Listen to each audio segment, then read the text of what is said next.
right, welcome back to All Hitches, America's favorite, #1 rated podcast on Nova football. It's going to get better and better every week. America's, I think we are the world's. We are the world's top football on podcast on Nova football. We might be. We're growing, and we're growing more and more every day. We are. You know, go ahead. No, I was going to say, and we are also currently the proprietors of the greatest Nova sports website currently in the world. I mean, it's undisputed, right? I think we're walking around with the 3 belts. We are the undisputed champs. We're like the Ali of yeah. We really are. We're the we're the Shawn Michaels right now. We have all 3 belts. Are we going to be like? Are we going to be like?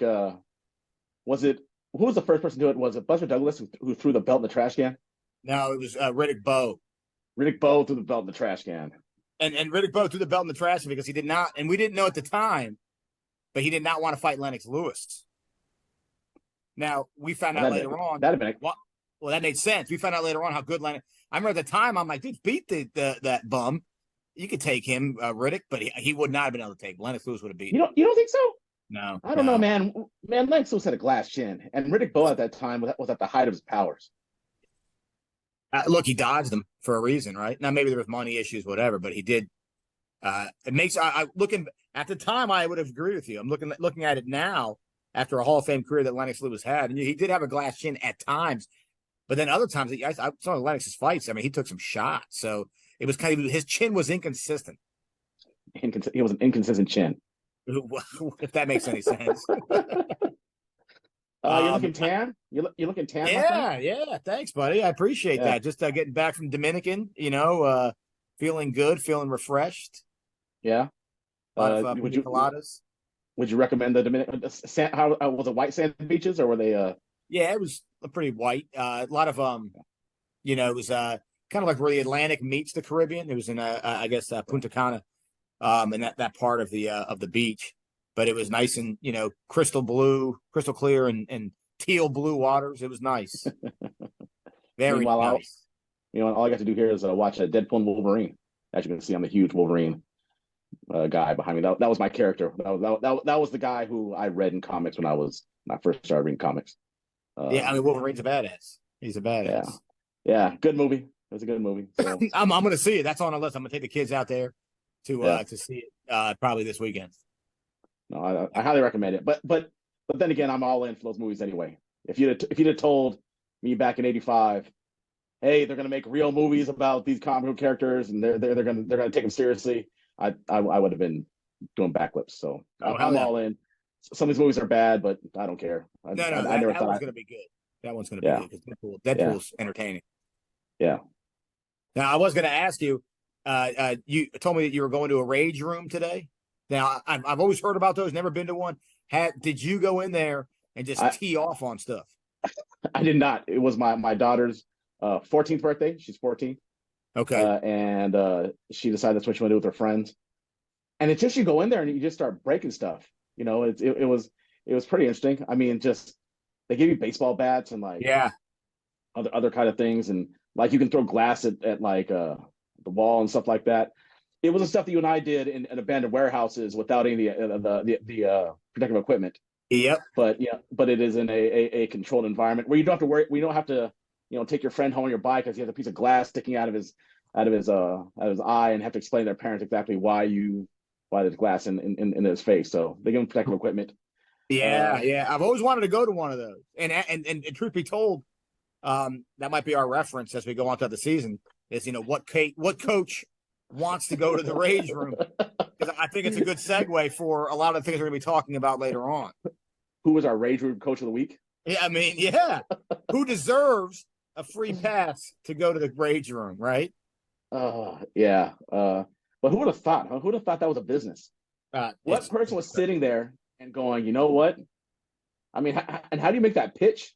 Yeah. How do you make that pitch to somebody? All right, here's what we're going to do. We're going to take a bunch of stuff and ping people in there with baseball bats and let them just go to town on it. Like axe throwing, right? And that kind of came and it's kind of went. There was an axe throwing place not too far from me that closed down recently. So I guess once they start closing down like the froyo places, that that means the fad is. So we transitioned from froyo. Well, no, I'm just talking about fads. I'm talking about fads. To break. They're fads. There was a burger fad. Some of the burger places have closed. Yeah. You're seeing some of these fads kind of come and go, but some places stand the test of time, my friend. Fad we need to come back is Fuddruckers. That's the fad that needs to come back. Jeez, tell me about it. I miss Fuddruckers already. And actually, anybody out there who's listening to this, go ahead and tweet at us. Which fast food place would you like to see make a comeback? You can tweet at us at Nova Podcast on Twitter. Well, mine would be Roy Rogers. You know that.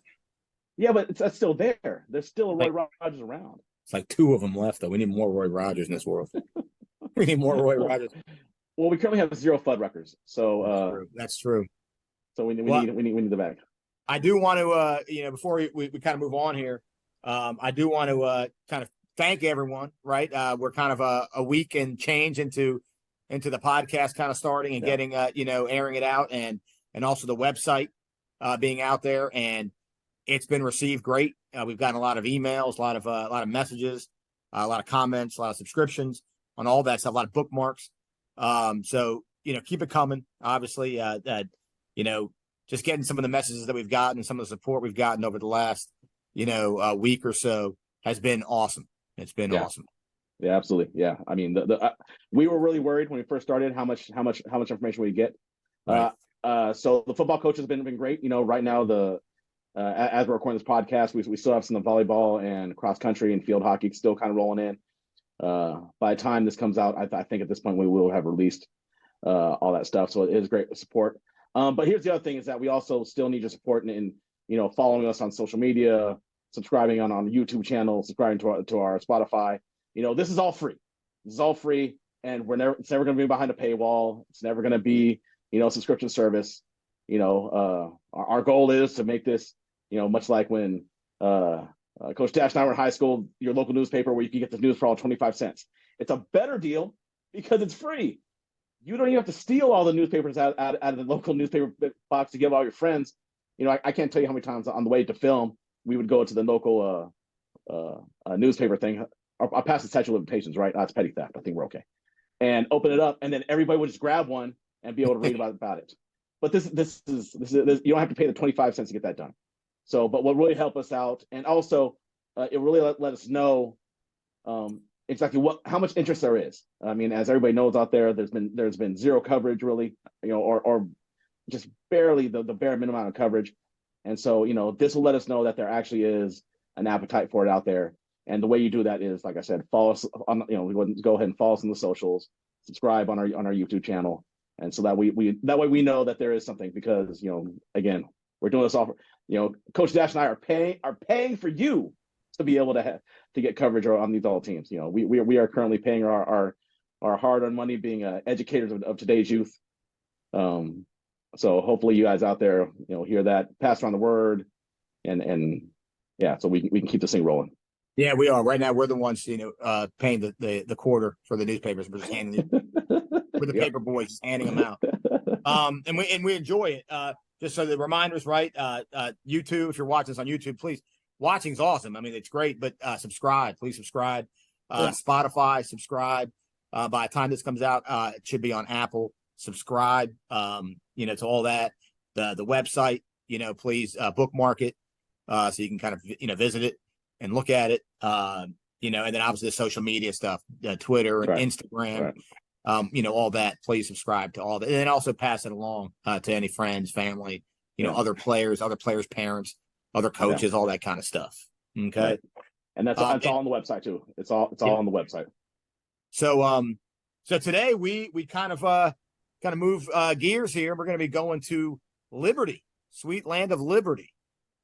Sweet land of Liberty. I like it. I'm actually excited about Liberty, and for a variety of reasons. We've been doing our, I guess in the spirit of NCAA football video game coming out, we've been making our comps, right, to different conferences. Right. And you and I were talking earlier off camera, and looks like Liberty is the Big 12. They are the Big 12. A lot of high scoring offenses out there. Some exciting football being played out in Liberty. There is, and I don't want to take that away from the defense because it's not a great comp. It's actually probably not even the best comp at all, but it's just kind of fun to say. Yeah. There's actually phenomenal defense being played in the Liberty, which we're going to talk about as well. We just saw some of the quarterbacks' numbers from last year, and I think that was why we made that comment about the Big 12, because there were just a couple quarterbacks in that conference that just tore it up last year. And we're going to get into that. And with two coming back, right? There's two really good quarterbacks coming back in that conference. Who obviously are going to be fighting for district and all region. I mean that's how talented those two players are. That they're going to be battling out for those spots, and possibly all state, depending on how far they make it in the playoffs. And some veteran coaching, which we're going to talk about as well. Coaches who have been around and have seen their fair share of things and aren't going to be fazed by anything. Right. Yeah, and absolutely. So let's get into it then. Let's get into it now. And what we've been doing, we're going to start at the bottom of the standings from last year and kind of work our way up. And we're going to start. We're going to start with Wakefield. Yeah. So Wakefield's been struggling the last for a couple of years now. They had a really good season. I want to say in 21 that they had a pretty good season. But they've had their struggles. I mean, anyone who's been paying attention to high school football knows that they've been struggling a little bit. It seems like they're in a transition now. What's really with Wakefield is actually they have 2,700 students, so they have a big amount of students. But Wakefield is actually an example of where high school size does not matter as much anymore as it did in the past. I mean, there was a time in the past where size for high school directly correlated to how good your sports team does, but with almost 3,000 students, but they have been struggling a little bit. Yeah, Coach Clarence Martin. We go back a long ways. We taught together, almost 20 years ago. Right before he landed his first head coaching job in the area at Key Middle School. Or I'm sorry, we work at Key at Lewis, at Lewis High School, and so Clarence has been around. He's coached at a few different schools. He's seen a lot of battles. Probably nothing he hasn't seen at this point. And he's turned some places around, and I think he's excited. On taking on this challenge and turning things around over at Wakefield. All right. So their season was really interesting last year. So at the end of the year, all of a sudden, which is really impressive because it kind of speaks to the character of the kids out there, right? 21-3 to a really good Marshall team, a Marshall team that was in the playoff hunt all the way up to the very end. Then 14-11 to a historic McLean team. 8 wins, I think, ties for the most wins in 25 years. So one of the best seasons of all time. It's a 3-point game against McLean, and at the end of the year against an excellent W&L team, they scored 21. So it just kind of goes to a credit to those kids. And my understanding is that they played a lot of really young kids. The stats that we could find shows they played a freshman and a junior at quarterback. Almost everybody they had were underclassmen, and a lot of times those kids will get kind of down on themselves, and you're always in risk of kids checking out. And it looks like that's not what they did. Yeah, I was amazed looking at those scores. I mean, from where they started the year off, right, and they struggled obviously, and then to come back and to end the season the way they did against 3 teams that were 500 or better, right? Marshall 500 team, solid squad, and then McLean, like you said, had a historic season for McLean. W&L had a historic season for W&L, and they played all 3 of those games tight. That's growth, right? With the players, right. Players kind of grew to trust each other. So, Clarence, you got to imagine Clarence coming in, Coach Martin coming into the season, probably watched the film on those games and said, "I got something here." You could see some things turn around, and Wakefield usually has some kids around there that you can probably build around. I know you've heard about a few kids that might contribute at all this year.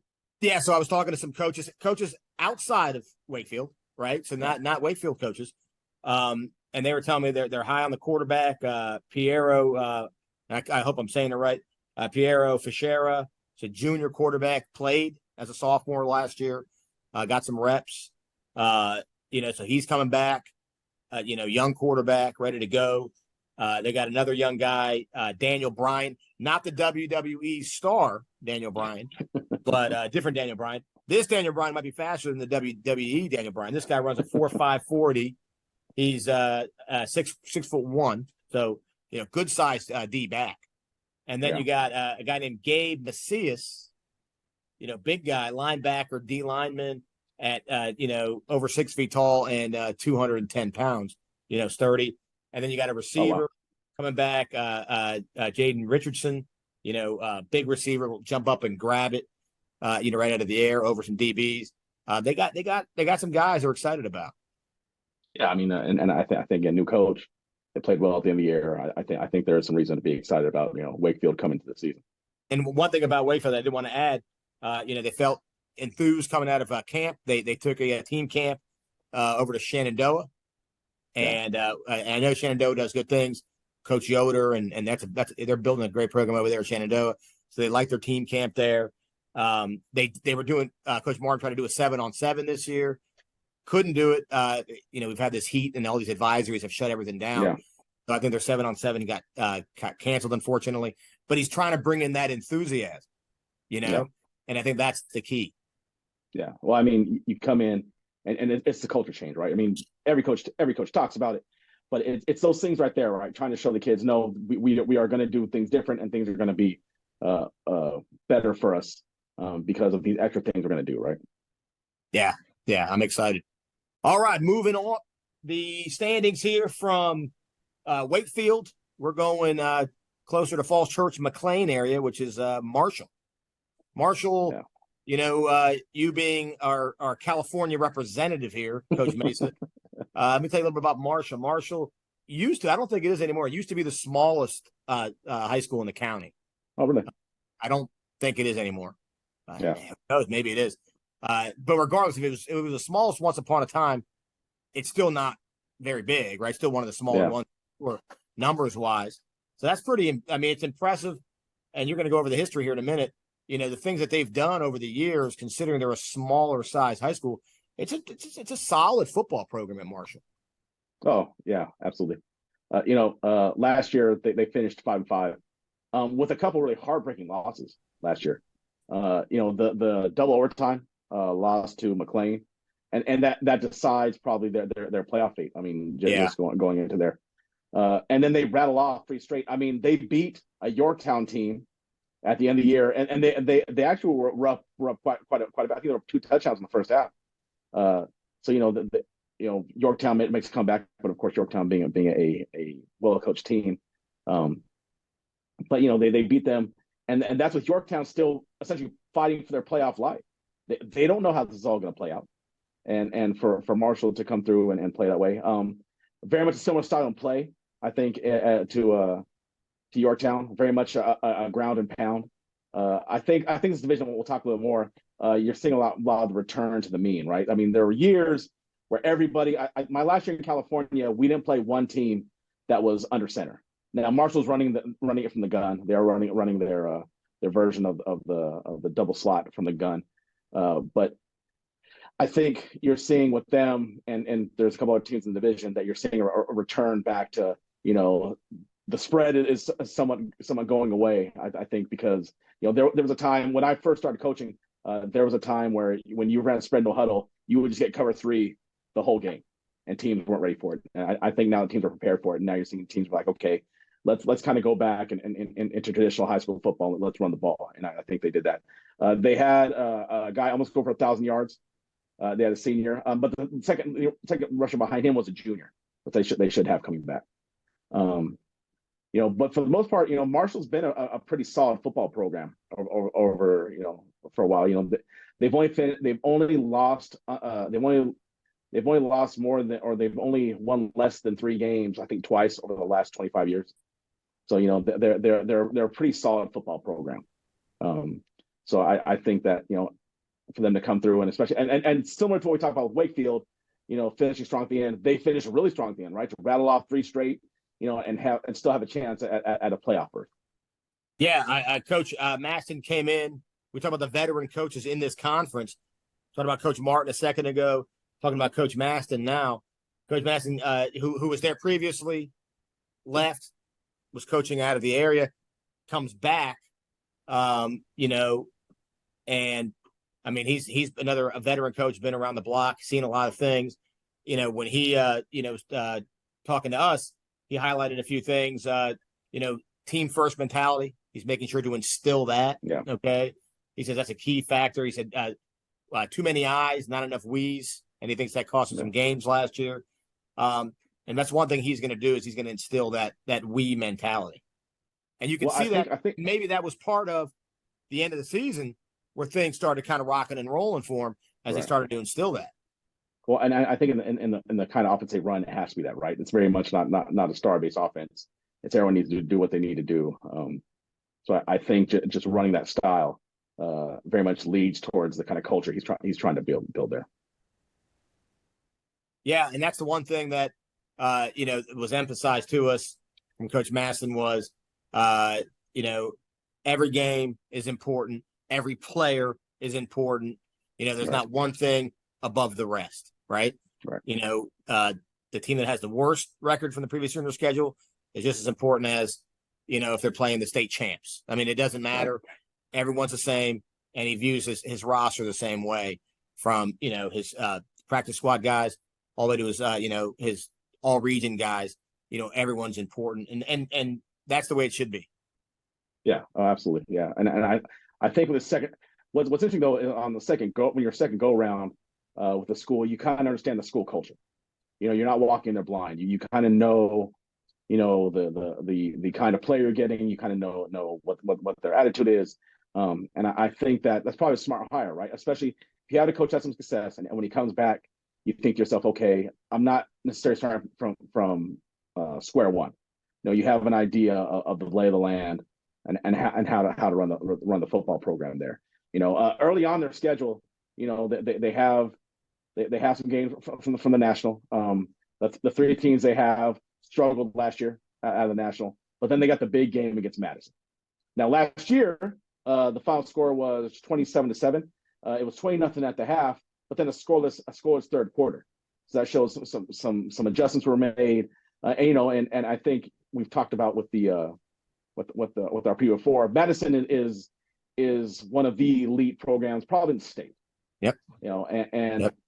When you are coming off I believe they were a 3-7 season, for you to be essentially going toe to toe for a quarter, right? So obviously it's not where you want to be coming on the second half, but to kind of make that adjustments where it's 0-0, you get some confidence in there, and no coach believes in moral victories, but to go from essentially a 7 season to turning around against a team that I believe Madison was just coming off of their second straight state title appearance, to play a team like that close, I think says something to what's going on over there. Oh, no doubt. I think Coach Masson's doing big things over there, kind of returning them back to their playoff roots, and I think they might make a run for that again this year. Well, and they lost a few close games last year, right? So I mean, I think I talked about earlier the double overtime loss to McLean, right? If you flip that game, and now they're not 5-5, they're 6-4, and I think they might make, and with the win over Yorktown, they probably end up winning that game. They lose another close one, 31-28 to a really good Herndon team. Yep. I mean, they are two essentially three. They are 8 points away from probably hosting a playoff game. I mean, they're right on the cusp.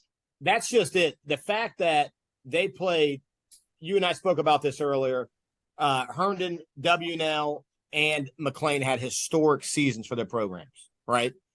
And the fact that Marshall played, two of those three, the WNL game was a high-scoring game, though. It's a shootout. Yeah. But the fact that they were in all those games, shows you that they can compete for that conference. Yeah, absolutely. Yeah, no, I think they're there. Again, 8 points. They're 8 points away from hosting a playoff game. Yeah. And you think to yourself, 8 points. And with him talking about changing the culture, maybe that's what he's talking about, right? I mean, just being right there at the cusp, being so close they can taste it.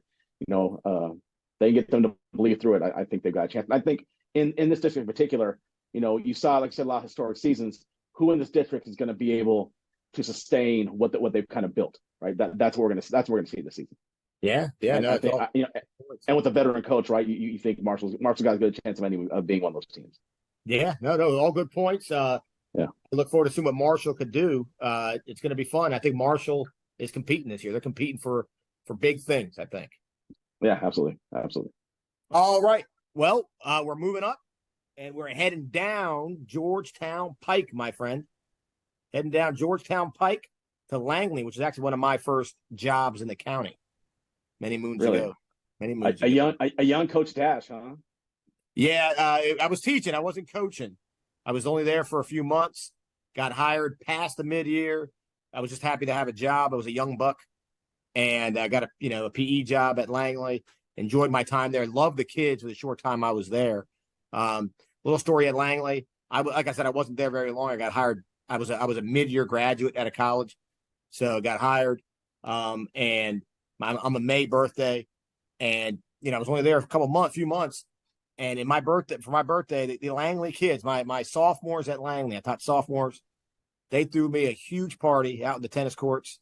Had bagels. I think it was Chesapeake Bagel Company, coffee, the whole nine. They got me I'm a big Superman guy. I got a Superman doll behind me there. That's the old Christopher Reeve 1978 doll. I got the and they got me this big Superman, volume book. At Good Kids at Langley. I loved my Langley kids back in the day. Wow, lucky you. I think the nicest gift I ever gotten was I think some kid gave me a card with like a York's peppermint patty on it. I think once. I think that's about it. Jelly of the Month Club. Yeah, I you know what? It's a gift that keeps on giving all year long. Indeed it is, Daniel. All right. Well, here we go. I'll tell you what, getting right into it, because I get excited talking about Langley. I'll tell you what, not because I used to be an employee there, but because what the turnaround. Coach Murray has done a stellar job at Langley. I mean, he's made Langley football relevant and fun to watch, and and he's adapted. When he had I believe the kid's name was Mancini a couple of years ago. The kid could sling it. They were a little more spread. Mancini got hurt. I remember that, and they kind of went into to double wing. They kind of he'll kind of adapt his offense, whatever he needs to do to win. Well, they went almost 8 seasons, winning no more than 3 games. I mean, they were really struggling before he showed up, and then back to back playoff appearances, 7-4, 5-6. Last year they started off hot. Last year they started off, I believe 5-1. I'm not there. 1, 2, 3, 4, 5. 5-2. Last year, and then they lose a heartbreaking one to Yorktown. Yeah. 31-28. Yeah. 2-score game, 35-21 to WNL, and then against what I assume is a rival, McLean. That's definitely a rival. Yeah, for sure. That's a rivalry. Again, it's my Southern California ignorance. Losing a close one, 12-7. Much like we talked about with Marshall, you flip a couple of scores. Now all of a sudden you're talking about a 7-8 win season. And they're building things. And again, coming from 8 years of winning 2 to 3 games a year, and then all of a sudden, boom. And the turnaround, it feels like it was overnight because of where they were stuck at, and then all of a sudden, and this seems to be a theme with quite a few of the teams that we have here in this district, where they're struggling, and all of a sudden, they just hit they hit the gas, and they kind of take off. And a credit to that coach, like talking about before, the fact that adjusting what he does offensively based on what he had 2 years ago, had a really good quarterback, had a really excellent tight end, playing for him. Adjusted his offense, had some really quick receivers, and then turns around and plays a different style of offense, which I think is pretty impressive. Yeah, and to me, because I was watching them. We scrimmaged them 2 years ago, 2 or 3 years ago, and so I kind of watched them a little bit. And when they, because Herndon was a solid team last year. Herndon was a really good team last year, and they shut out Herndon. They beat Herndon 21-0 early in the season. And I looked at that and I was like, wow, this Langley's back again. Yeah. They graduated all those guys. So I thought they were going to take a step down. And not just that, but their two leading rushers were a sophomore and a junior. Yep. He's really high on Robert Ronskevitz. I'm probably getting that name. I'm probably butchering that name. He's really high on him. Last year, he was their second lead rusher, 109 carries, 865 yards. Actually, no, I'm sorry. He ran for over 1,000 yards last year. He ran for over 1,000, average 8.3 yards a carry. As a junior, going to be a senior this year, so he's probably going to carry a lot of the whole heavy load. He also is very high in the quarterback they like, Cole Sandberg. He's a dual threat kind of guy. He thinks he's also a high level lacrosse player apparently, which I think is kind of your wheelhouse. You may know who he is as far as lacrosse goes.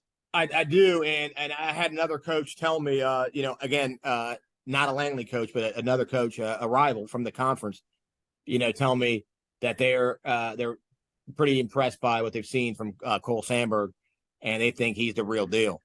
And Langley's starting to develop quarterbacks. You're starting to see this year in and year out at Langley.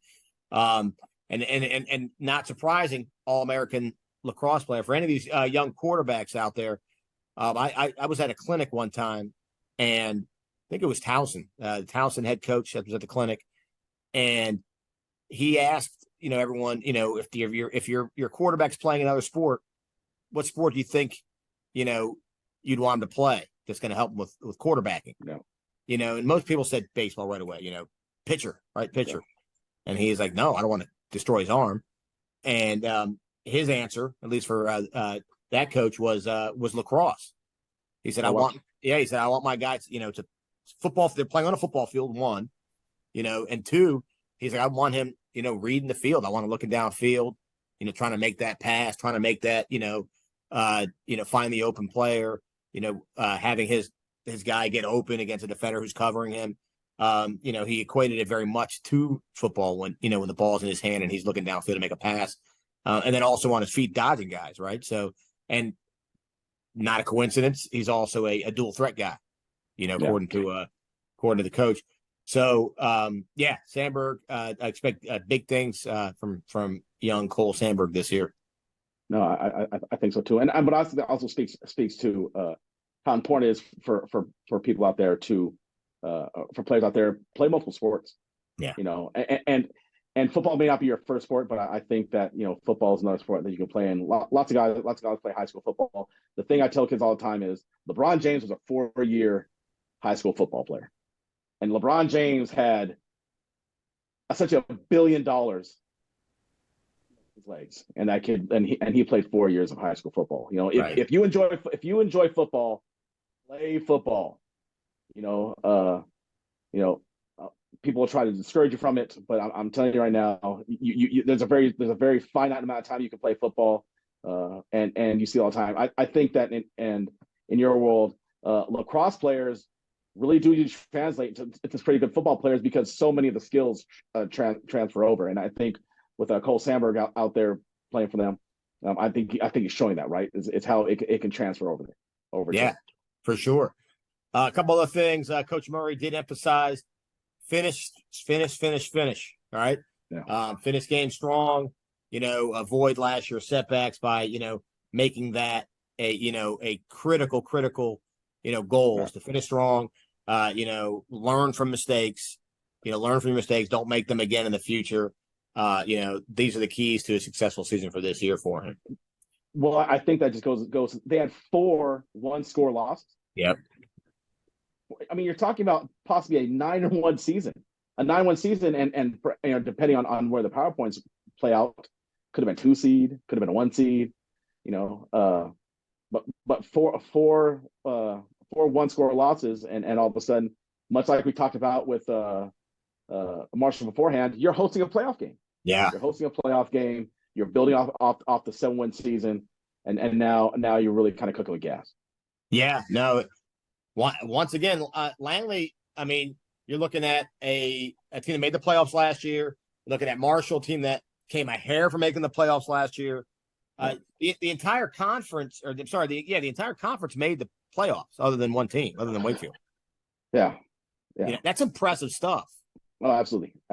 Yeah, I mean, it's impressive. Just and again, coming from where a lot of these programs were just a few years ago, right? Yep. Yeah. No. All right. Well, we are heading to Arlington, back to Arlington, but this time we're going to North Arlington. We're gonna go and visit Yorktown, my friend. We're gonna talk a little Yorktown. We know Yorktown really well, don't we? We do. We saw them up close and personal on game one. Depending for that, the wing T offense, the coach there has been running that for, probably longer than I've been live. Maybe not that long. I'm getting old now. I can't even say that anymore. Yeah, you can't say that. I'm like, no, I can't say anymore. I'm getting pretty old. But that being said, really efficient what they did. I think usually we start with going through their games, but really what comes down to is, and I think this kind of speaks to the excellence of what they do down in Yorktown. They knock off South Lakes, right? They knock off South Lakes, and then a one-score game against. They are a play away, essentially, from making it to the regional title game. And I think people may have counted them down. But again, we'll talk again about this is a reoccurring theme: a one-score loss to WNL, a one-score loss to a really good West Springfield team. Not only good, they held them to 14 points. I know early we talked about the high-scoring offenses, but I think what you talked about earlier though is that they played some really good defense, and to hold West Springfield to 14 points with all the firepower that they had, I mean, just really speaks to how excellent they play, how excellent they scheme. To come out middle of the year right there and do that. A 7-3 loss to McLean, and then a 2-point loss to a Marshall team. I mean, they are, just to tally this up here, 3-10-4. They are 15 points away from having an undefeated season. Undefeated season, yeah, I was thinking the same thing. It's really impressive. Yeah, 15 points ago. Yeah, I don't think unless you're someone who maybe in the conference, someone who follows that conference or Yorktown closely. I don't think people realize, like you just said, how close they were to being undefeated last year. Yeah. And that's what they do. I mean, those close games. Right. We talk about boxing. You remember Azuma Nelson. Azuma Nelson's taking you 12 rounds. Guy's taking you 12 rounds, and he's gonna win a decision. That's what he's gonna do. I thought you were gonna go Julio Cesar Chavez, right? I love Chavez. That's another one. Right. Got his autograph on the wall over here. Chavez is another one. These guys go 12 rounds. Melder Taylor didn't have it won. Melder Taylor thought he had it won against Chavez. Yeah. And he rested for 1 second or 10 seconds at the end of the fight, and Chavez wins the match. You remember Ric Flair in the Battle Royals? Yes. Ric Flair would kind of hang in the corner, beat to death, and you're like, don't sleep on Flair. Flair's still in the corner over there, guys. Someone better throw him out. If you don't, he's going to find a way to kind of stay in this. And Yorktown was kind of like that. I mean, we saw him week one. We were up early in that game. We had a team that was coming off a season where hadn't seen a lot of success. I think our guys were kind of excited to have that early lead against Yorktown. Started raining. There was a rain delay. Yeah. And Coach Hanson's been through all the wars. He's seen it. Right. And if you're not ready to put him away, he's going to find a way to stick around and win that game. Well, just speaking on their coaching staff, I think this is just my evaluation when I watch the film is so like Chavez saying, right, the body blows, right? Body blow. And eventually he figured out what we were doing and what we were keying, and they just started exploiting it. Yeah. Because we'd worked on it. It took them a minute, but when you have a coach like Coach Hanson who's been through the wars like that, they can figure things out pretty. And also, they've been running that offense for a very long time, and their ability. I don't know if there's anything that you can throw at him that he probably hasn't seen at some point. To be able to go to that bag of tricks. And on top of that, obviously they have great coaching over there. They've got some really talented players. They've got some. I mean, that quarterback they have coming back this year is really talented. I believe he might have an offer already. Drew Morgan. He does have a couple offers. D2, D3 offers. He might have even more than that. At last I checked, at least. Yeah. 6'2", 185 pounds, strong arm, can move a little bit. Threw for 5 touchdowns last year, kind of getting his feet wet at the varsity level. He's the real deal. They're really high on him. Yeah. The other coaches in the conference also told me they're pretty high on him. And the one thing I'll say about Coach Hansen, to your point, as far as, he'll, and all the great coaches do it. We've been talking about this in this conference. He'll adapt. Yeah. I remember when he had a guy named Grant Wilson a few years ago. Okay. Grant Wilson's playing somewhere collegiately. It slips my mind, but a solid player, and they threw it around a bunch with Wilson at quarterback, and so he'll, if he thinks the run's a strength, he's going to run it. If he thinks he can throw it on you all day, he'll throw it. So he'll do what he has to do and what his talent. And to me, that's a sign of a good coach, because so many coaches, as we know, are kind of stubborn, and this is what I do, and I'm going to do this, and this goes for all sports, not even just football. I mean, how many stubborn coaches in basketball, lacrosse, volleyball, baseball? This is what I do, and then I stick to this. And if I do this better than anyone else, no one can stop us. Right. Then you have coaches who adapt and say, okay, well, they're going to try and take that away from me. So what am I going to do? I'm going to do this right back to them. So just a smart coach, and like you said, and solid players. Right. They have some really dynamic players in the backfield. Cade Casalongo and Owen Woodward. Casalongo rushed for 634 yards and 6 touchdowns, and Woodward had 294 yards and 4 touchdowns. So that's 1,000 yards. That's 1,000 yards and 10 right. touchdowns. That's a right. good season. Right. And kind of keeping our boxing analogies right here and styles of fight. The fact that they know this offense, right? These kids are all coming back, so they know this offense. And now if they take time, because they don't have to work with the timing of the double wing, now they can take time and start running spread stuff. And now just defenses are because you have to prepare for the double wing. If you don't prepare for the double wing, it'll eat you alive. So you got to spend your time. You got to make sure you install the defense. You have to try to run it as best you can, because the other problem for preparing for the double wing is if you don't run it, your kids don't run it very well because they don't know how to do it very well. It's really difficult for them to do to kind of mimic the double wing and the timing on that. But these kids know that offense.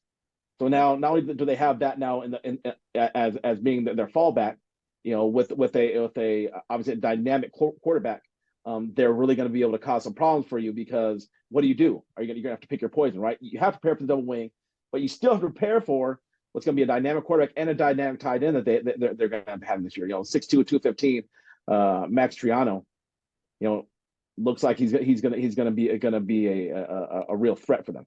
Yeah, and they got a couple tight ends in that squad that can run down the field, catch the ball, go up and get it. Like you said, Aiden Vroom, senior, 300-pound lineman. Yeah, let's run behind that guy. Right? Give me the 300-pounder. I'll run behind that guy all day.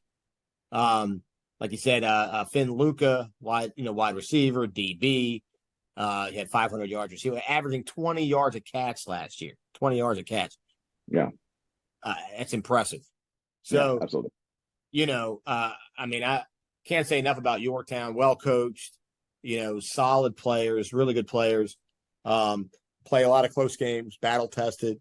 The big upset last year in the playoffs.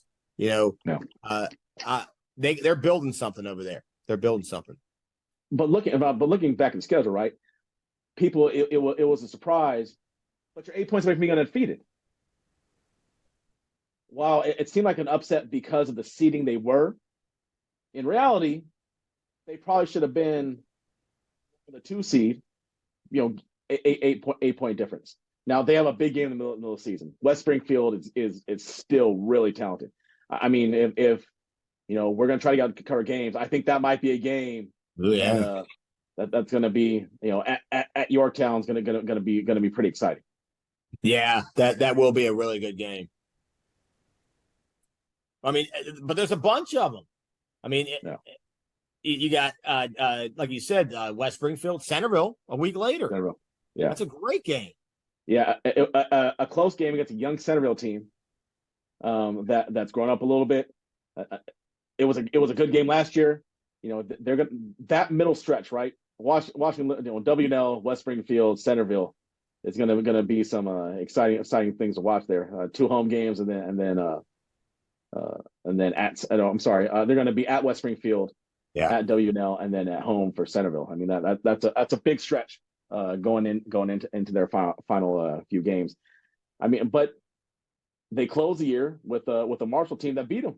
Yeah, and that's going to be. And I think with Marshall, because they run a similar type of offense, they can prepare for Yorktown a little better. But Yorktown should be one of the classes of this division, which they are traditionally anyway. Yeah, can't wait to watch Yorktown this year. See what they do. See if they can build on that 7-5 record last year, and like you said, push to win the conference. Yeah. All right, we're heading towards McLean. We're going to the home alma mater of Liz Cheney. Liz Cheney, Congresswoman Cheney. There you go. Look at that. Cheney. And probably some other important people there, I'm sure. Yeah. I don't know how I remember that. I think one day was looking on Wikipedia and Liz Cheney was one listed there, and I was like, oh, I know her. That's a good pool. That's a really good pool. Now, we just did WNL. We just did Yorktown. Now I'm confusing the two because my wife is a WNL grad. I think it was Shirley MacLaine, the old actress. She went to either Yorktown or WNL. She was from Arlington. Not Warren Beatty, though. Not Warren Beatty. Because that was her. That's her brother. Warren Beatty, her brother? Yeah, Warren Beatty. Now you have me doubting that, but I'm pretty sure Warren Beatty's. No, she isn't. That's not her. Warren brother. Beatty is Shirley MacLaine's brother. You are spreading misinformation on the internet. Is what you do. We're gonna look that up afterwards, and we're gonna find out who was right, who was wrong on that one. I'm pretty sure I'm right. Tweet at us whether or not Warren Beatty is actually Shirley MacLaine's brother. Yeah, hopefully there's some 80-year-olds watching this who can answer that question. That's showing our age right there. I don't think half the people don't even know who Shirley MacLaine is. Was she in Terms of Endearment? She was with Jack Nicholson. Jack Nicholson was on Terms of Endearment. I think he was in Terms of Endearment. Was he? Was it Warren? I'm sure it wasn't Warren Beatty. I don't know. Maybe it was. I don't know. Was it Cocoon? I mean, that's what I feel like the age appropriateness of that movie is. Yeah, I'm almost older than Wilford Brimley.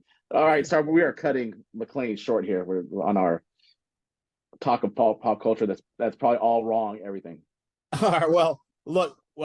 We're talking about McLean football. That McLean had one of the best seasons in McLean's history, and the best season since. And you threw that number at me earlier.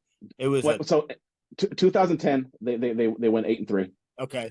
They're tied for their best season in the last 25 years. That's impressive. It's amazing. Oh, excellent. I mean, and that's after a 1-9, 3-7, and 4-3 season. So I mean, the 5-5. So just before that, 5-5, 0-10, 0-10, 1-9, 1-9, 5-5, 5-5, 4. I mean, it's been a while since they've had some, a big season like that at McLean. Yeah, Coach Cockram has done a great job, building that program, turning things around, so much so that, one of his assistant coaches got hired at Oakton this year. Yeah. He was their offensive line coach, DC. Offensive line coach. He's done both. He's done DC and O-line in the past. Yeah. But that just shows you, right? When one of your assistant coaches gets hired at a premier destination. Oakton is a good football job. Yeah. And, they've struggled a little bit of late, but still, it's a good school and a good program overall. Right. And you got coaches, you're getting coaches' jobs. That means you're doing something right at your school. Right. So, coach. They were 3 points away from being 9-1. I mean, this district is just nip and tuck the whole way. I mean, I think we had one of the coaches talking about every game's a big game. Every game is a big game because anybody can beat anybody in this district. So, a 3-point loss to Herndon, they score, 4 more points.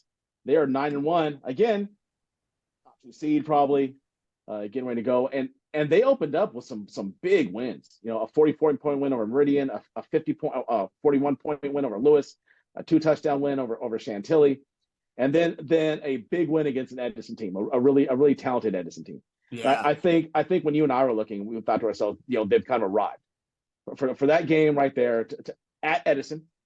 Wasn't at home. They had to go down to Edison and beat them down there. Yeah. Really showed you something. And then to win a slugfest, we talked about Yorktown before, with Yorktown 7-3. Oh yeah. To a really talented Yorktown team. We talked before, they were a hair's away from being an undefeated football team. Hats off to them and what Coach Cochran was able to do down there. Well, 100%. And we talked a minute ago about how Yorktown, the Julio Cesar Chavez analogy, right? Yeah. And Yorktown, likes keeping it close. Likes to, being in control of the ball game, ground and pound, all that stuff. They beat Yorktown at their own game. Right. I mean, if Yorktown was Cesar Chavez, then Frankie Randall or Pernell Whitaker, because Sweet Pea, huh? Love Sweet Pea, love Pernell Whitaker, and Frankie Randall, the surgeon Randall too. But beat them at their own game in a close ball game. Late in the season. I mean, hats off to what they were able to do last year, and now the goal is right. Let's sustain this excellence. Yeah. Let's sustain that. I think a big thing with a lot of the schools who've kind of had a resurgence is, and I think we've talked about it before, but who's able to keep it up, right? Who's going to be able to keep it up? Now, for them, they've got some kids who look pretty impressive. Yeah. They've got a tight end, Aiden Reed, 6'5", 6'5" in high school might as well be Shaquille O'Neal. Yeah, because most kids are not. I mean, if you had a tall kid, he's 6 foot. You're talking about a kid who's 6'5" and he's 210. He's not some beanpole, running around there. He's a kid who's got some. Yeah, that's Mark Bavaro they got over there. That's a real deal. Who was Eric Green? Was it Eric Green? Was it big Eric Green? Yeah. Yeah, big Eric Green. Which is big for what they do, and he's only a junior. Yeah, he's only a junior. That's scary. It really looks like they're gonna have some impressive guys over there. Yeah.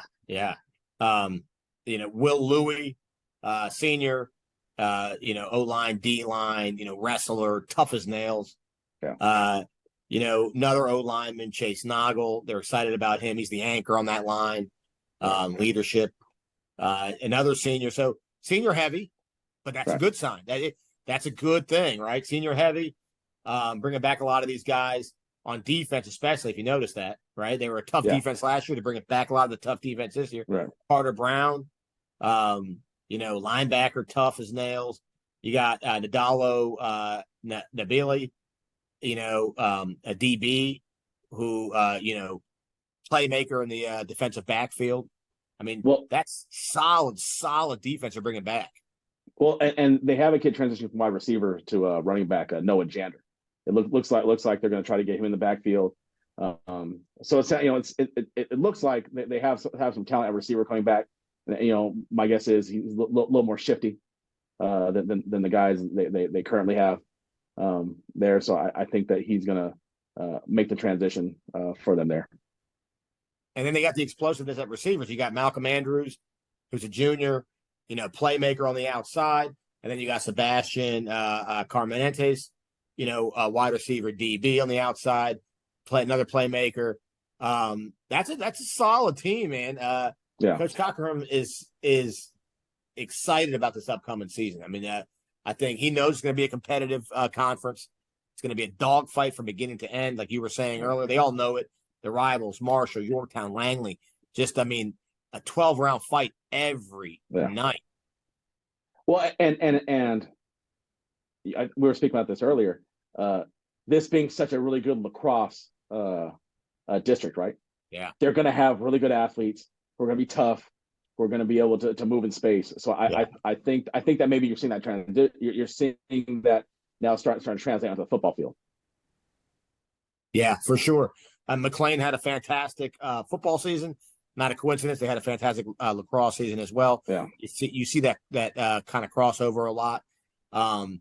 You mentioned the historic season they had last year. the one thing about McLean, as a whole, the program, football program has kind of it's seen its adversity over the last 10 years or so, and the fans are excited. That's what that coach mentioned. Coach said, fans, not just the coaches and the players, but the student body is, excited to see what's going to happen this year. And that's when you get your student body behind you and the crowd is freaking roaring at a home game, that's nothing like it. Well, and I was told, my daughter went to St. Luke's, which is in McLean, and so there were some kids there who went to Langley from there. Is that the McLean-Langley game? Yeah. Is pretty intense. Not a game that you would assume would be very intense, but those fans are really rabid during that game.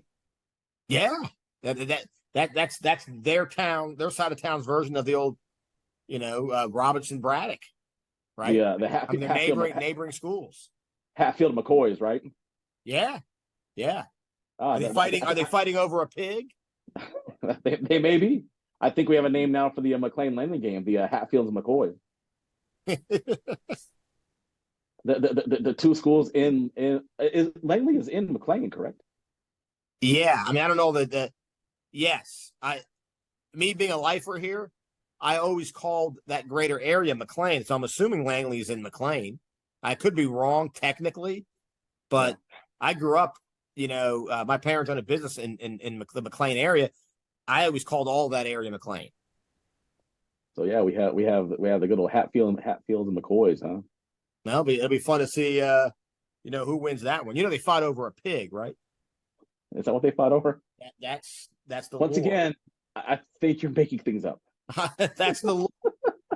Fought over, and maybe it started over a pig, and then it kind of got a little more serious after that. But that's what they said.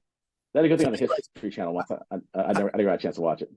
I am excited about McLean and Coach Cockrum and see that they can continue the excellence that they achieved this year.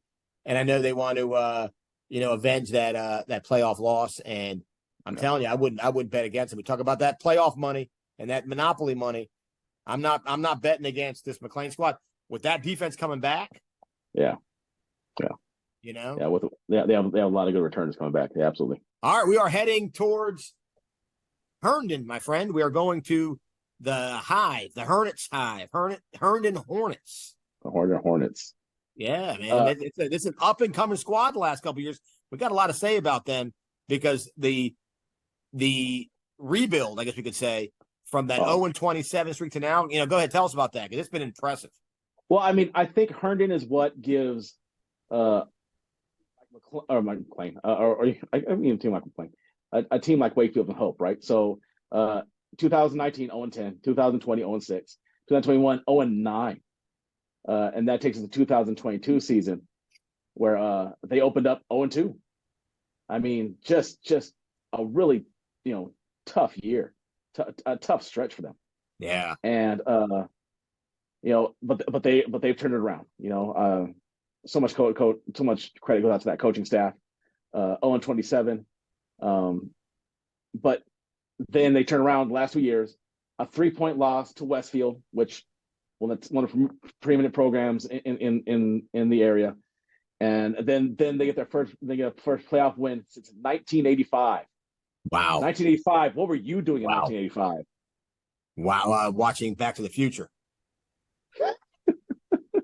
Yeah, I was thinking I was watching G.I. Joe to get my my lessons in morality, because knowing, what it is, it's half the battle. It really is. Just knowing it's not half the battle. But that was the last time that they got the playoff win since 1985, and their first back-to-back winning season since 2006. Yeah, knowing is half the battle. Yeah. And Coach Bachman knew when he got hired that it was rebuilding time, right? Right. And he went out and made, kind of, studied some different programs, kind of saw what he wanted to do. I know right now they're running kind of a hybrid, wing option. Right. And kind of mixing it up a little bit. A few different, they're multiple. They can kind of do a little bit of everything. and made some hires, brought in Josh Richards at DC. Josh has done a fantastic job over there at DC. Absolutely. So, all this was kind of, Coach Bachman's vision. And, right now we're seeing it, right? I mean, like you said, to go from 0-27. I would like to know, and you're the stat master, and maybe we can do this, down the road. You can't do it right now, but, is there a better turnaround? That's a pretty. I mean, that's holy smokes. 0-27 to a 3-point loss. I mean, I don't know. I mean, he obviously should have been in contention for Coach of the Year for the last 2 years. Just to be able to turn that around. I mean, to be able to turn that around. And to be able to get the tough thing, right, is to get kids to buy into that. I think to be able to buy into that, you get beat down that much, it's hard for any kid to kind of buy into a program. It's they've heard all the cliches, they've heard everything else. But just talking about like how good of a season it actually was, their biggest loss of South Lakes was 35-7. Do you know what the score was going into the fourth quarter? Just take a guess. 28-0. The score going into the fourth quarter was 11-7. Oh, wow. They were down 11-7. They were up 7-6 at the end of the half. Wow. And then just kind of the wheels fell off the bus in the fourth quarter. So, it seems to be an overriding theme with this district. They are just a few plays away from maybe having an undefeated season. Right. Wow. Looking at another team, another team you can say that about. That's pretty impressive. And then so right there, they lost it to Langley 21-0. So, but looking at that box score, it was a lot closer than it appears right there. And then at the very end of the year, a 14-3 loss to Yorktown. Another close game. Another close one. But the style of offense, when we talk about the pendulum swinging back, right? They also are running the ball, huddling up, running old school, running. Not necessarily old school. I know they're hybrid a little bit with what they're doing, but putting in an offense that is not necessarily going to hurt you a lot, right? Yeah. They're putting in an offense that's efficient and doing things that if you don't prepare for them correctly, you could be in big trouble with them.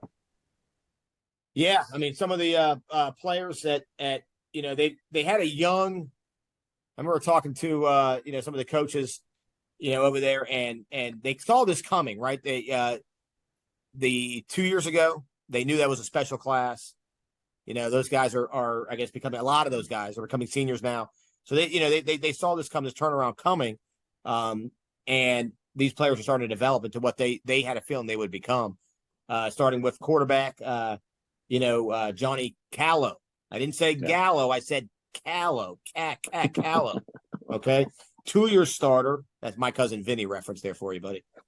2-year starter, known for leadership, precision on the field. And actually, that in that Westfield playoff game, they let him throw it a little bit. And they started throwing the ball in Westfield a little bit in that game. And I think what you're going to see this year, you're going to see them kind of give our young Callow a little bit of more freedom and let him kind of air it out a little bit, which I kind of like. Braden Humphreys, who's an absolute stud on defense. I mean, he's got a couple offers, all-state guy at DB. Yeah. Great kicker. Another all-district guy, could be an all-state guy there too, and Logan Lopez. And then you got a great slot receiver in Malcolm Levenberry, has the size, has everything you need at receiver to kind of excel. Well, and here goes another example of their big turnaround, is the fact that Lake Braddock ends up having a big man competition with them. Lake Braddock being one of the favorites this year to come out of their region. I don't think Lake Braddock's going to go to a place to get working with thinking they're going to dominate somebody, right? I think that Coach Docker at Lake Braddock is not going to take his kids places where he doesn't think they're going to be able to get better. And I think that kind of speaks to a team that was on 27 is no longer thought of being that skeleton is gone, right? That skeleton is buried. There's someone else, and they are not the same Herndon team they were before. Well, I'm glad you brought that up because that's kind of what Coach Bachman's been doing, right? Like, you know, identifying some of the stronger programs in the area and saying, hey, what are those guys doing? Right. Let's go do some of that. You know, Braddock, one of the, one of the best programs around here for, over the last 20 years. All right. So let's go call those guys up. Let's do a big man, contest with Braddock. When he was hiring coaches, I know Coach Richards came from Westfield. Again, Westfield, one of the best programs last 20 years from the other side of the county. Yeah. Let's get a coach from there. Let's get a Coach Granados is now at Herndon. He was a coach at Westfield, great in the weight room, great weight room coach. They bring him over from Westfield. So, you identify what's going on in other parts. We're talking about, adapting. Right. And not just sticking to, well, this is what I do and I'm going to do this. No. Kind of look around and learn, right? The best coaches, the best people at anything in life, right, are always learning and kind of adapting. And you're seeing that with Coach Bachman. Right. And bringing in quality assistant coaches, right? I mean, I know we talked about earlier, just the difficulty of bringing in really good assistant coaches and be able to start collecting good assistant coaches to bring around. Is something it's going to help your program out. Yeah. And to bring your team back from 0-27 is going to take something. And, hats off to them, a turnaround like this and to be ready to make another run, right? It looks like they are ready to go and make another run, another playoff run this year. Yeah. And a couple other players, that he was really high on, Coach Bachman. I mean, he's so excited about these guys. I mean, he mentioned a lot of guys and because they're excited about this season. They really are. Right.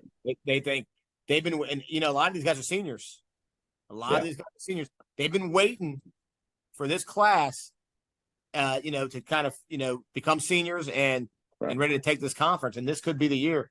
You got, we mentioned Callow and Humphreys and some of those guys, but they got a guy named, Ethan Bueller. Ethan Bueller. I mean, a 5'10" running back. You got John Costello. I was going to make an Elvis Costello reference, but I did not. You got Alec Beach, Sebastian Casper, Noah Martin. I mean, all seniors. Thomas, these guys have gotten a lot of playing time there over the last 2 years. And they've got some big kids up front. Thomas Quinn, 5'9", 265. Ryan Savage, 6'4", 265. They've got a junior O-lineman, 5'10", 300 pounds. I mean, they've got some beef over there to go with some of the speed and skills that they have in the back. Yeah, for sure. They're excited about these guys. I'm excited about because we've seen this kind of growth over the last 2 years from the 0-27 to now to year 3 of this impressive rebuild. And year 3, it's like, all the fake chips are on the table, right? Not real chips, Monopoly chips. They're all on the table this year, right? I think it was Jim Fossil, right? They're all on the table, and let's go. And I like that. Yeah, absolutely. Yeah. So I mean, but this is a big year for them. We keep on talking about before. I think that last year was their prove it year. Now this is the year that they are poised and ready to make a run. And one more thing to your point, because we were talking about some of the other squads, talking about Langley and McLean, and then W&L in a minute. We're going to get there. Yeah. But can they sustain it? Right. We've been saying can they have 2 years in a row of excellence, 3 years in a row of excellence? Herndon's done it now. Right. Like Herndon proved it wasn't a fluke last year. Right. That's the hard part. Right. They proved it wasn't a fluke. Now they want excellence. And are you ready to go to you're no longer the hunter, you're the hunted. Yeah. Now you're the big you're the big dog of the block. And now people are like, oh, if we can beat Herndon, it's gonna make our we're now you're the proving stick. You're no longer circled on there to be the homecoming opponent. Now you're the team that's their measuring stick. How the turntables have turned, my friend. How the turntables have turned. Yes, sir. All right. We are heading back to Arlington. Great Scott, Marty. We're heading back to Arlington. Yeah. We are going to W&L. You're going to think I'm making this up again and I'm blind, but Sandra Bullock. Bullock. W&L. They have a lot of good actors. So my wife is a W&L. I've told you this before. My wife's a W&L alum. So I do know a little bit about W. And I think it was actually Shirley McLean went to WNL. Sandra Bullock went to WNL. Their theater program was whatever, outstanding. My wife was actually a theater, was in theater at WNL. And she said the program was just at the same at the time, the same teacher who taught Shirley McLean taught Sandra Bullock, taught my wife, and the lady's like a legend in Arlington. I mean, really? So pretty impressive stuff. Did they do Cats? No, they did Oklahoma. Oklahoma. Pirates of Penzance. I know a little bit of my theater here, buddy. I dabble in the Kennedy Center every once in a while, to check out some shows. You are cultured. I am cultured. Yeah. Well, I'll tell you what. And you asked how we're getting there. We're going to take Columbia Pike. We're going to make some turns. We're going to pass Ballston. Some good eats out that way too. By the way, some of my favorite Peruvian restaurants. I love Peruvian chicken. Love that charbroiled chicken. On the way to WNL. So all right. So there's that. WNL. They had the most wins. 1975. 1975. What were you doing in 1975? Wow. You were not being born. I wasn't born yet, and I was born 3 years later. But again, my ties to WNL. I'm a WNL guy right now. I'm stating it right here. My mom's a WNL grad. So not only is my wife, look at that. My mom's a 72 grad. Okay. 72, I think. So she went to school with kids who played on the football team the last time they won 9 games. Yes. And my mom's I don't even know, 70, 52. My mom's almost 74 years old. Wow. Isn't that impressive? Hats off to Coach Shapiro and that staff and those players. Congratulations. That's amazing. 1975, I was just being born. I was living in Salinas, California. I know, being raised by my hippie mom and my newly became hippie dad out of Vietnam. So it was a long time ago. That's really impressive. That's an impressive stat. Yeah, I was looking up and I couldn't find. So we have all the way up until 1999. It was most wins since 1999. They did come close. They had an 8-3 season in 2013. Okay. In 2013, they did have an 8-3 season. So they had a playoff appearance in that year. But yeah, 9-2 was, going back to, it's been the theme of this whole thing, historic year. 9-2. Well, and a big part of that was that explosive offense.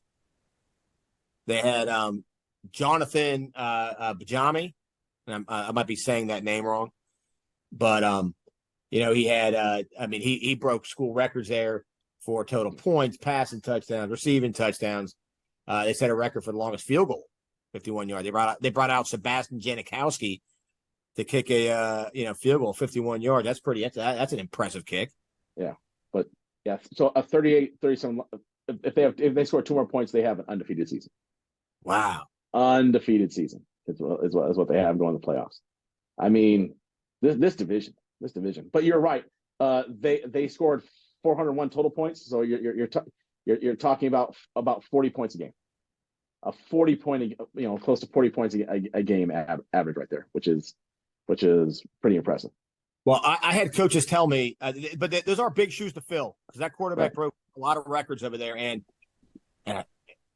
I had a couple of coaches tell me, who coached on the defensive side of the ball in that conference, tell me that he was really good. Now, the numbers were obviously impressive, but it wasn't a mirage. It wasn't fake. He was just as good as the numbers showed. So they got to fill those shoes. Right. Well, those are big shoes to fill. Well, they do have quite a few seniors who are going to be starting this year. So it sounds like they have some guys who have some experience, who've kind of been through the wars with them. It looks like they've got some kids who are kind of poised and ready to take on that mantle. And like we talked about before with the second place team, this is kind of their prove it year. Okay, you had a really good season.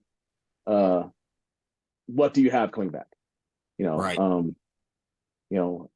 a fluke season? But it doesn't look like that way.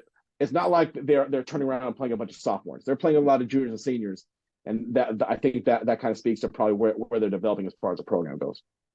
Oh yeah, for sure. And we talked about some of the coaching hires and that kind of thing, and on other teams. I know they brought in quarterback coach. They brought in Coach Barry Thompson. Okay. And he left Westfield and is coming over here.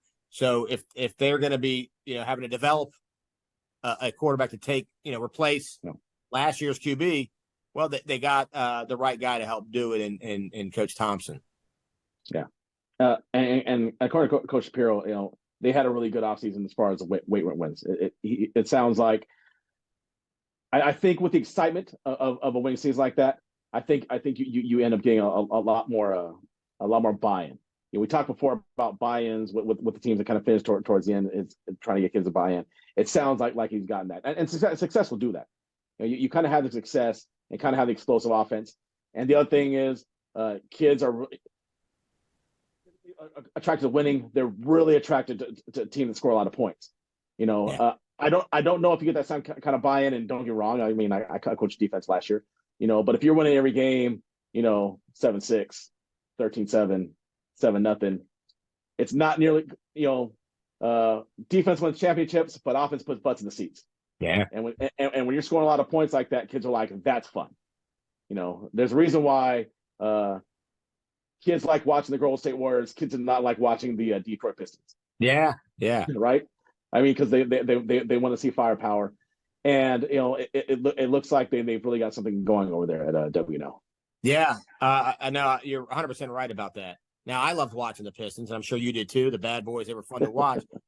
I'm an LA guy. I hated the Pistons.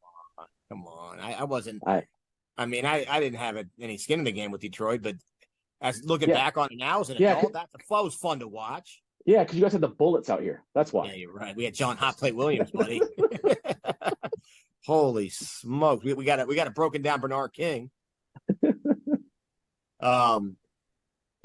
But unlike that, they got some studs. They don't have broken down guys. They got some studs. No. They got Michael Barber going both ways now, receiver DB, senior heavy though, right? You're going to need this. You got this great team coming last year, a lot of juniors and seniors. Now these juniors are stepping up. Ben Hughes, D line, big strong guy. John Malestetta, senior receiver. Sean Guffey, receiver, running back, kind of a do-it-all, kind of a Brock Bowers type, can kind of do a little bit of everything. Yeah. Ian Crowley, senior linebacker, tight end. So you got the two big tight ends. They're going to utilize those guys. You know that when they need to. Right. Zach Meehan, safety receiver. Brian Baptiste, senior, strong safety. Chris Ferrafino, big lineman. Connor Huron, DB. Braden Black, junior running back, D-back. And then the one guy they're really high on. And, he was the backup last year. He got some time in some of the, a little bit of time in some of the blowout wins. Yeah. Matthew Abramson, the QB. Okay.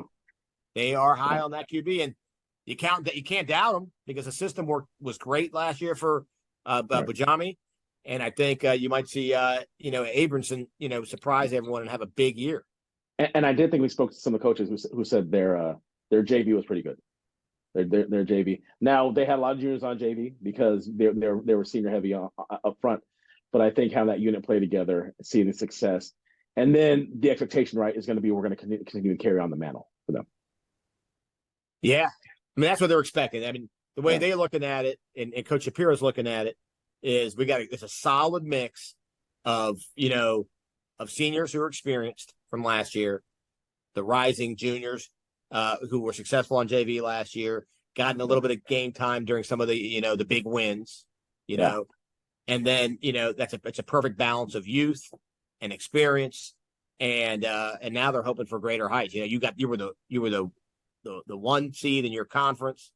You were a top they were the 3 seed. 3 seed, I believe. Yeah. 3 seed in the playoffs, record-breaking year. Only one thing left, right? Yeah. I think Tom Behrens said it in Major League, right? And one thing left to do.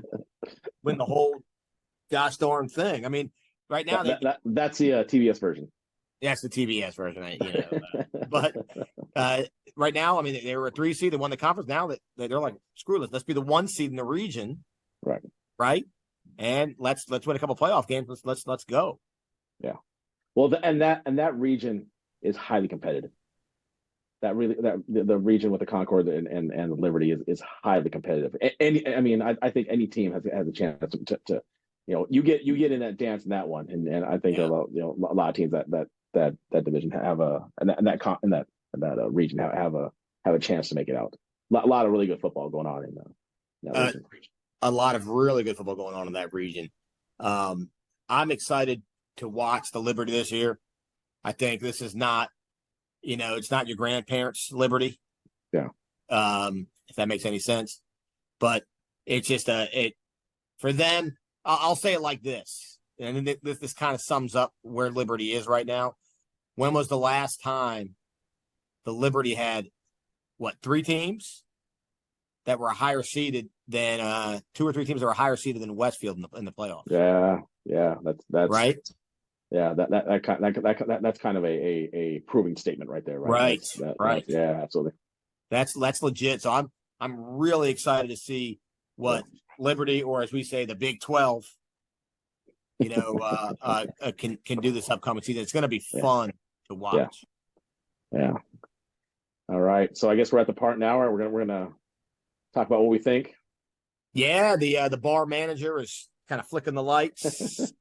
Dandy Don is kind of warming up the vocals. We are getting there, my friend. So, and you're going to lead us off. So, who's your favorite to win? I thought we were going dark horse first. I thought we were going to win. All right, go that way. Go. Who's your dark horse candidate in the Liberty? So I think we're going to pick the same one. But Langley. I think Langley's my dark horse. Wow. Okay, I like that pick. I mean, coach has done a really good job over there at Langley. I think that, I think they were so close, right? I mean, I think talk more with Coach Murray over there. They were close to a 7-1, 7-8 team last year. I mean, they were right there, right? A couple breaks go here and there. They're returning 1,000-yard back. The key thing is too, the All-American level lacrosse, they have a quarterback, right? Yeah. I mean, that you're returning 1,000-yard rusher, and you're having an athlete like that at quarterback. Yeah. I mean, that's you get those two things. I think you got something cooking over there. So I think with my dark horse, I'm going Langley. Wow. Okay. I mean, yeah, you really can't argue. I mean, looking at the parity of those teams, right? You can't really argue anybody. I mean, I know, in the win and loss columns, Wakefield struggled, but even within the conference, Wakefield was in a lot of those games, right? As we talked about earlier. So, gosh, there's not really no one's going to surprise you, I don't think. Yeah. But dark horse, and no one's a dark horse here, really, but dark horse candidate to win it because they were the 1, 2, 3, 4 seed. Last year, I'm going to go Yorktown. We saw Yorktown. We saw Yorktown last year. Yeah. I just think that they're bringing back a lot of guys. They're well coached. The true graybeard of maybe of all of Nova coaching. Yeah. Actually, I think definitely of all of Nova football. He's seen it all. He's bringing back his quarterback. He's bringing back some high power guys on receivers. I'm going to go Yorktown as my kind of – and again, I don't think any of these teams are going. Yeah, I think at our high school MGM Grand, the best on the board for Liberty, they're not paying off really well. No one's paying off. Yeah, you're maybe getting 2-1 odds, right, maybe 3-1 odds. No, it's true. It's true. All right, so give me your favorite. Who's the favorite to win, in your opinion? So again, I think we might end up doing the same, although I maybe might, but I mean, with all those seniors, I mean, Herndon, I mean, come on. I mean, they're poised, right? They're poised to make the final step, right? They're poised to go ahead and win their district, be a top or 1 or 2 seed, and looks like they're in position. Senior quarterback, really good, right? They've got some really dynamic players. And this is the other thing I'll say about the Liberty. that we didn't see as much from in the Patriot and the Concord. A lot of two-way guys. Yeah, yeah, good point. Good point. They're not leaving their guns on the bench. They're going to ride their guys. They're going to have them out there playing both ways. It seems like some of the better teams in the Concord and the Patriot, they don't do that. Now, they're really talented, and so maybe they don't have to do that as much. But it seems like in the Liberty that it is all hands on deck. If you got to go both ways, you got to go both ways, and it just seems like that. But with a senior heavy team like that, and kind of similar to what my thought was with Langley, is Herndon's got a kid at quarterback. They got some dynamic players. They got some dynamic returners coming back to make plays on the opposite side of the ball, and defensively, they play really well. The scheme wise, I think they've got something cooking over there. So yeah, I like Herndon. Yeah, I mean, I'm going with Herndon as well. I got to go with you on that. It's not paying diddly squat, in the fake monopoly money MGM, but for all the same reasons. I mean, I think they're ready. I think they're ready to make that jump. They've been doing the offseason stuff we talked about them working out with Braddock earlier. Yeah. They're trying to model after other programs that have kind of become excellent programs. Yeah. And they're doing the same thing. And I think Herndon's going to take it this year. I think that's for the favorite. That's the odds-on favorite, in my opinion, at least. But let's be honest. I don't think any other teams won Liberty. I don't think it would shock either one of us. No, that's true. That is true. Yorktown won the Liberty. We don't be like, oh, that's crazy. I mean, I think that, and going back to our current analysis of those schedules. So many teams were 8 points away. Yep. 4 points away from just, being a top 2 seed in yeah. So, yeah. Well, my friend, it's been another fun night.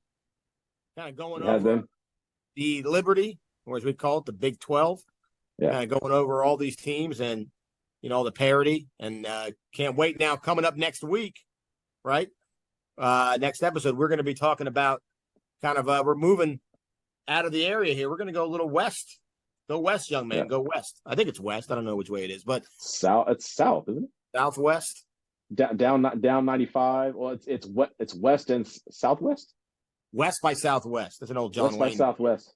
We're going west by southwest. We're going to Cardinal, and we are going to Cedar Run. Cedar Run. So we're going to kind of talk about some of the Prince William squads a little bit. So and then there are some changes out here. I mean, it is not the same landscape it was for the last couple of years out in Prince William.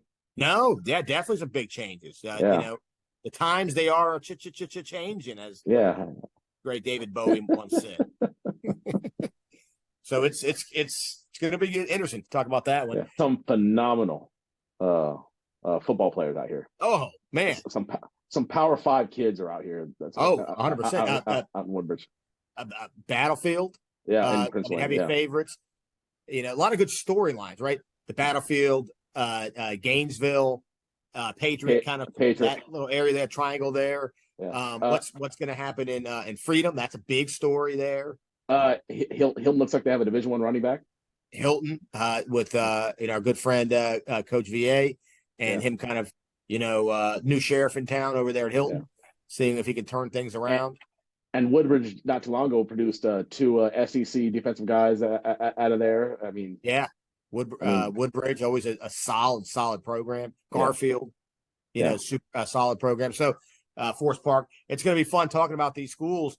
But that does kind of remind me to as we exit here, and if you're watching, get back to Coach. If Coach is sending these emails out to any of the coaches out there in cross country, in field hockey, in volleyball, he really wants to update the website. He's got these questionnaires going out to coaches, and again, this is about the students getting noticed, and that kind of thing. Yeah, and we'll definitely be in contact with you guys. And I can't stress again, Coach Dash and I are doing this for free for you. We're doing we're doing this so you get it for free. We are currently paying money that I have to justify to my wife every month of where this money is going. And I say, hey, it's going towards these fantastic coaches, these fantastic kids.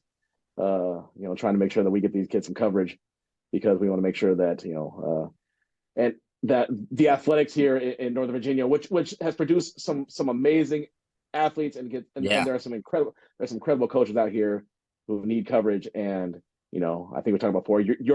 Our local newspapers are dying. Right. They just don't exist anymore. So how do you help us? You help us by subscribing to our YouTube channel. You help us by following us on our socials. That's how you help us right now. Right. You are giving us a proof of concept that there is people out here in Northern Virginia who want to hear about high school sports. Yeah. And even if you're listening from out of state, Coach Dash lives here, so he still follows schools. I did not grow up here, but to this day, there's a local site that covers high school sports in Long Beach, and I look at how my alma mater does every week. I have no connection to them at all, but I still am interested in it, and I'm sure there are people out there who are still interested on how their school is doing. Yeah, no doubt. FCPS is one of the biggest school districts in the country. Yeah, lots of alumni, lots of people want to hear how they're doing, and we are trying to provide that. But like I said, right now the best way you can help us out is subscribe to our YouTube channel, subscribe to our Spotify channel, follow us on our socials. And maybe we'll have Apple out there soon, waiting for kind of do their stamp of approval. I think Steve Jobs' nephew's got to do the stamp on it, and we got to get that going. And the bookmark the website, spread the word, whether it's FCPS, whether it's your kids in Arlington schools or PW, whatever it might be. And by the way, people have asked about Loudon. It's coming. Okay, it's coming. But right now we don't have the resources, but we're working things out. We're talking to people. We do want to eventually cover Loudon. So that's something we're kind of figuring out. So because right now it's just two of us. Bear with us, Loudon. We're coming. It's just and the private schools. I know I've sent stuff out. I've sent stuff out to O'Connell, to Ireton, to Potomac School. I know we had somebody from PVI reach out to us, and we'd love to do stuff with you guys as well. But again, it's two people trying to cover at this point. I think we're up to 40 schools. It's a lot. Yeah, it's a lot. It's a lot. But we enjoy it. We're excited about it. We hope you guys are excited to take this ride with us. Just make sure you guys are out there supporting us as best you can. All right. So subscribe, and it's been a great night. We will see you guys at All Hitches Nova Football Podcast next time. Coach? Yep. Same bat time, same bat channel. All right. It's been real. See you guys.